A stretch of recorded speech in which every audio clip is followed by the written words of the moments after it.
વાત કરીએ સૌથી પહેલા દાદરાનગર હવેલીમાં મેઘરાજાની તોફાની એન્ટ્રી, સેલવાસ અને આસપાસના વિસ્તારોમાં પણ ધોધમાર વરસાદ વરસ્યો।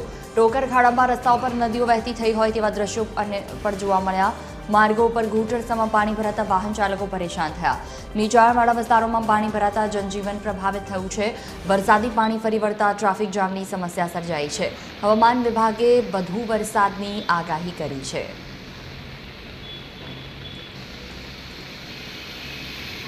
તો વરસાદી પાણી ફરી વળતા ટ્રાફિક જામની સમસ્યા સર્જાઈ, જેના દ્રશ્યો સામે આવ્યા। રસ્તાઓ પર પાણી ભરાતા લોકોને હાલાકી સર્જાઈ છે। હજી પણ આવનારા સમયમાં વરસાદનો બીજો રાઉન્ડ શરૂ થશે ત્યારે વધુ વરસાદ પડશે તેવી હવામાન વિભાગે આગાહી કરી છે।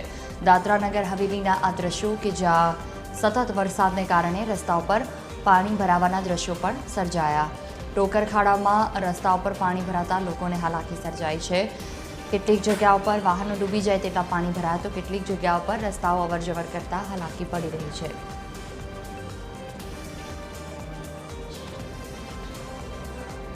વધુ માહિતી સાથે સંવાદદાતા રીતેશ પટેલ ફોનલાઈન પર જોડાયા છે। રીતેશ, દાદરાનગર હવેલી કે જ્યાં સતત વરસાદની આગાહી કરવામાં આવી, શું વધુ વિગતો?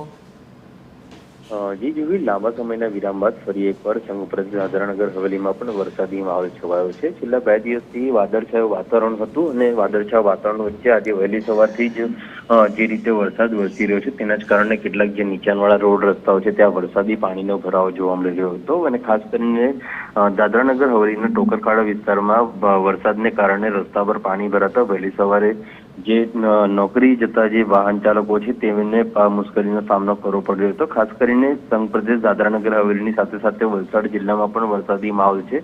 વહેલી સવારથી વાદળછાયું વાતાવરણ છે અને વાદળછાયા વાતાવરણ વચ્ચે કેટલાક વિસ્તારોમાં ધીમી ધારે વરસાદ વરસી રહ્યો છે અને લાંબા સમયના વિરામ બાદ જ્યારે વરસાદ વરસી રહ્યો છે ત્યારે લોકોએ ગરમી અને બફારાથી રાહત અનુભવી છે, તો સાથે જ ખેડૂતોમાં પણ ખુશીનો માહોલ છે। જી બિલકુલ, તમામ જાણકારી બદલ આભાર।